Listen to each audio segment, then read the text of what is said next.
ওয়াত্তাবাআ হাওয়াহু ফামাসালুহু কামাসালিল কালব। আল্লাহ বলছে মনের ইচ্ছা মতো যে চলে, আল্লাহর হুকুমের পরোয়া করে না, হালাল হারাম এর পার্থক্য যে মানে না, আল্লাহ বলছে তার উদাহরণ কামাসালিল কালব, কুত্তার মতো, কুকুরের মতো। ইন তাহমিল আলাইহি ইয়ালহাস আও তাতরুকহু ইয়ালহাস। আল্লাহ বলছে কুকুরের স্বভাব, দৌড়ানি দিল জিব্বা লম্বা করে হাঁফায়, ছেড়ে দিল দাঁড়ায়া দাঁড়ায়া জিব্বা লম্বা করে হাঁফায়, জিব্বা লম্বা করে হাঁফায়, এমন করে। এ কুকুরের স্বভাব।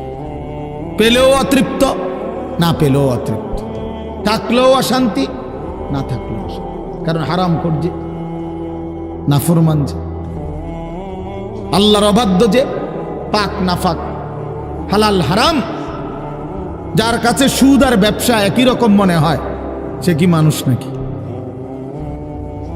যার কাছে আপন বউ পরের মহিলা সমান মনে হয়, নিজের বউও দেখে, মানুষের বেডিও দেখে, তো তার কাছে কি কোনো হালাল হারামের পার্থক্য আছে কি? তো সে জানোয়ার না তো জানোয়ার কে? সে জানোয়ার না তো জানোয়ারটা কে? তাইলে বলে ইনসাফের কথা বলে, নাহলে বিচারে কর কি কয়। এই জন্য এটা সবসময় মনে রাখবেন।